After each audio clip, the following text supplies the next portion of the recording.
Damos inicio al debate de esta noche. Hoy vamos a discutir sobre Venezuela y sus similitudes con Guatemala. Tenemos a tres invitados. En primer lugar, a José Echeverría, abogado, Juan Luis Font, periodista, y Enrique Naveda, coordinador general de Plaza Pública. Muchas gracias por estar esta noche. Cuando uno ve la situación de Venezuela, lo primero que se pregunta es ¿cómo es posible que un país que en los años 60 estaba entre los 25 más ricos del mundo, si uno lo ve por PIB per cápita, termina siendo lo que es hoy en día un país con una profunda crisis, con millones o cientos de miles de personas dejando ese país, con una crisis de hambre, de medicina? ¿Cómo es posible pasar de una democracia como era Venezuela, que de hecho fue una democracia desde la segunda ola, y está hoy en esta situación? Conis, empezamos con usted. Paul, yo estoy de acuerdo con que Venezuela mostraba unas cifras en términos generales muy positivas en los años 60, incluso en los años 70, pero que esa riqueza estaba enormemente concentrada. Y es cierto que tenía una democracia, pero era con toda franqueza una democracia oligárquica, es decir, que le servía apenas a un pequeño grupo para mantener sus grandes cuotas de poder y la generación de riqueza. La riqueza nacional, creo yo, beneficiaba especialmente a un pequeño grupo. O sea, habían grandes desigualdades. Habría grandes desigualdades y eso es lo que da lugar, más el sistema político fallido y la gran corrupción, da lugar a que se produzca finalmente el triunfo de Hugo Chávez, que yo creo que lo único que viene a hacer ese proceso es a acentuar todavía más el deterioro de la economía venezolana, a generalizar ese deterioro de la economía y a destruir a una clase media. Yo creo que no hay que ver hacia Venezuela, no hay que verla hacia atrás como que era un país que ofrecía muchas mejores condiciones a la mayoría de su población. Seguramente le ofrecía mejores condiciones a más personas, pero no a todas.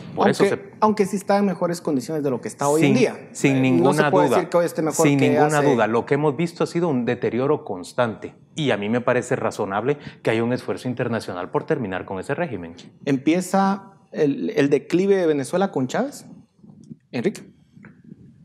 No lo sé, no me fío demasiado de la información o de la desinformación que nos llega. Yo creo que en mi caso, que no soy un especialista en Venezuela, no soy un especialista en información internacional, sería un poco irresponsable manifestarme acerca de las complejidades del asunto, más allá de generalidades, ¿no? Yo creo que la población está sufriendo mucho. Bueno, pero Chávez fue alguien que, por ejemplo, cambió la Constitución para quedarse en el poder mucho tiempo más, expropió gran parte de las empresas que existían en Venezuela en ese momento y en general trató de adueñarse de todo el sistema político. ¿Es así o no? Sin lugar a dudas, el mayor deterioro del sistema se ha dado desde Maduro. Parece que hay consenso internacional en eso. Chávez efectivamente adoptó políticas que llevaron a una mayor concentración de poder, tuvieron resultados contradictorios, divergentes, ¿no? Mejoraron en algunos aspectos los indicadores sociales, en otros los de políticos. Tuvieron buenos precios del petróleo, que le permitió... Sin duda. Libertades políticas se vieron mermadas, pero yo como Juan Luis coincido en que no es Venezuela el espejo en el que nosotros nos debemos mirar o por el que nos debemos preocupar. Nos plantearon este programa como ¿cómo evitar que Guatemala se convierta en Venezuela? Yo creo que ni siquiera es una pregunta que esté en el aire. Me parece que Venezuela se ha convertido en un fetiche utilizado para infundir miedo. Lo ha utilizado acá mucho la derecha, por ejemplo, para oponerse a las reformas al sistema de justicia, cuando precisamente esas reformas al sistema de justicia iban encaminadas a evitar la concentración de poder y el uso del Estado y del Estado en su vertiente de justicia al servicio de intereses personales. O particulares, lo que se pretendía era lo contrario, no lo contrario de acercarse a Venezuela, y sin embargo Venezuela se convierte en un monstruo que sirve para romper cualquier conversación. Me parece que nosotros estamos mucho más cerca de vernos reflejados en una intersección del caso de Nicaragua y Honduras que en Venezuela. No creo que Venezuela sea el país que tenga que concentrar la atención para discutir sobre Guatemala. Sí, si bien yo creo que las condiciones en las cuales estaba Venezuela no son necesariamente idénticas a las cuales nos encontramos en Guatemala, yo creo que sí hay un punto de estudio y reflexión muy importante, y es el tema del populismo, que no inicia en Venezuela y no se termina en Venezuela, ciertas condiciones sociales que en una democracia pueden ser caldo de cultivo para que se dé tanto el discurso populista como el régimen populista que amenaza la democracia liberal y las libertades individuales de los individuos y sus derechos. En ese aspecto, yo creo que sí hay vasta literatura que estudia el fenómeno del populismo, en el cual existe un descontento social en la democracia, un rechazo al status quo, al sistema de gobierno en general, y se aprovecha una construcción de discurso incoherente que propone una única solución al problema, vendiendo en este caso a Chávez en su momento como el salvador y el único que podía cambiar ese sistema. Entonces, ¿cómo se pasa de esa dinámica del discurso populista al régimen o al sistema de gobierno populista que amenaza a la democracia liberal, que no sucede solo en Venezuela, sino en diversos países? Yo creo que allí sí hay un punto de reflexión en el cual debemos de evaluar cuáles son las condiciones. Pero sí ves una similitud, digamos, entre lo que vivía Venezuela en los años 90 y Guatemala, ¿o no? Yo veo una similitud que existe en diversas democracias, tanto en Venezuela como en otros países. Actualmente existe un descontento social, existe una desigualdad también, existen instituciones débiles que en dado caso llegara a llegar al poder una persona que quisiera abusar del poder, que quisiera violar la democracia liberal, probablemente podría hacerlo, porque nuestras instituciones son muy débiles, entonces es muy fácil o probable que se pueda poner una persona sobre encima de la ley. Entonces ahí yo sí veo una similitud y un punto de advertencia. Yo sí veo condiciones, así como nos está diciendo José, yo veo que hay posibilidades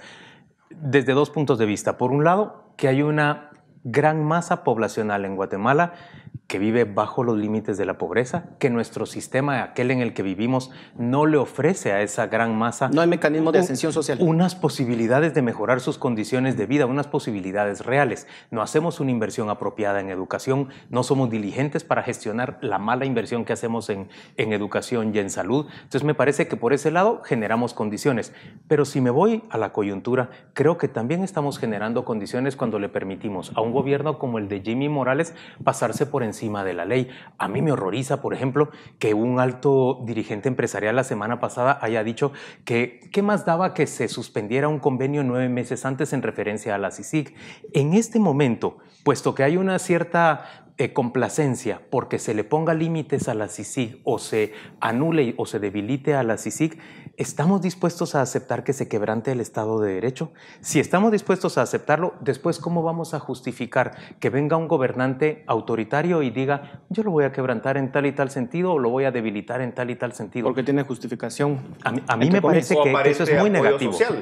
Yo estoy de acuerdo con dos cosas. Primero, que hay condiciones, hay el caldo de cultivo para el florecimiento de populismos, como los estamos viendo en Europa, en Sudamérica, no solo en Venezuela. Por eso quiero reiterar que me parece que el análisis es en comparación con otros países que tienen rasgos mucho más similares. Pero el ascenso del populismo por un lado, y por el otro lado otro que me preocupa aún más es el del mesianismo autoritario, que viola leyes, que viola supuestos estados de derecho y que trata de imponer eso. Lo vemos clarísimamente durante este gobierno, lo vemos con muchos candidatos que se están postulando a la presidencia para las siguientes elecciones, lo vemos en los alrededores y no por casualidad llamo la atención sobre el contexto regional.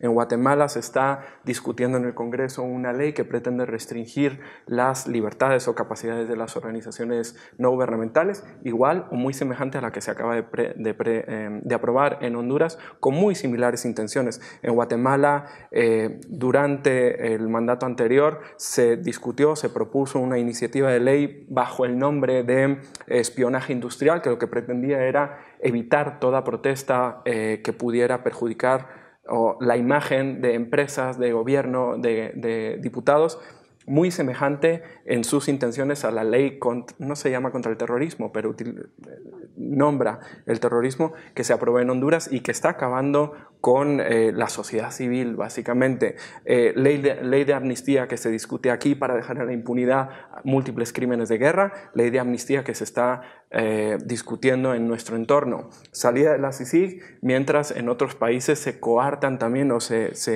diezman los esfuerzos por luchar contra la corrupción y la impunidad. Por eso digo que nuestra referencia es mucho más cercana y me preocuparía especialmente por eso. Lo que pasa es de que cuando dices que deberíamos de centrarnos solamente en Venezuela o deberíamos de alejarnos de Venezuela y ver, por ejemplo, el espejo en Nicaragua, lo cierto es que los dos países tienen en común que lo que sucedió fue una concentración del poder.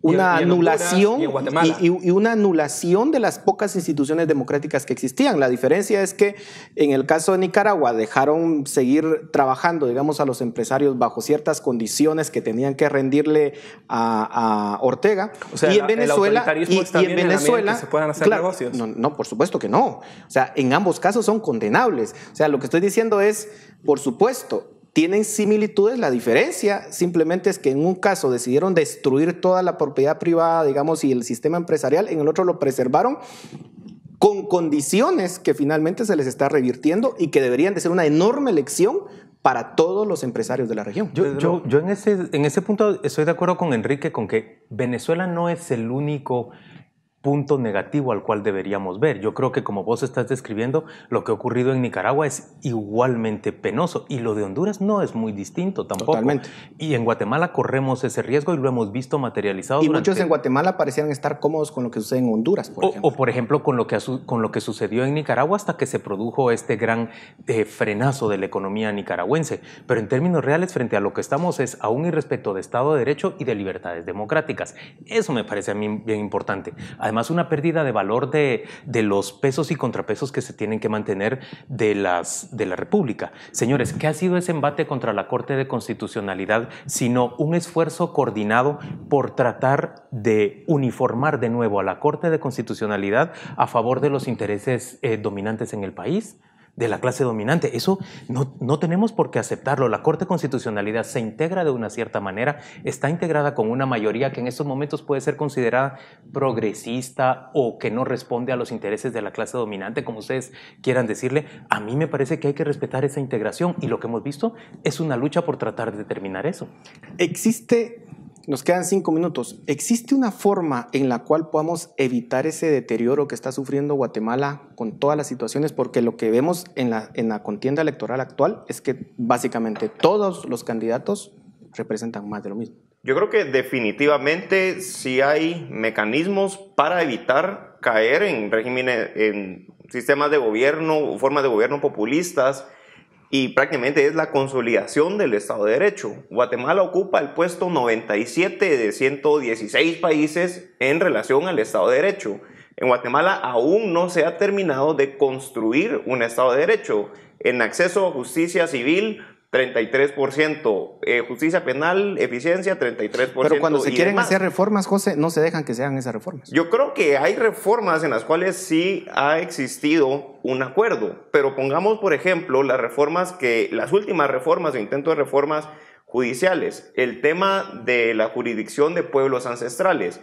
Al final fue un tema que no había acuerdo, que se hizo un gran diálogo nacional y demás, y en el mismo diálogo se evidenció que no había un consenso, pero se intentó impulsar, dejando de lado un gran consenso que sí había y acuerdos que sí había, que podía mejorar el sistema judicial cuando ya en efecto se reconoce y existe y se puede, y eran temas técnicos de cómo debería estar constituida la jurisdicción como tal.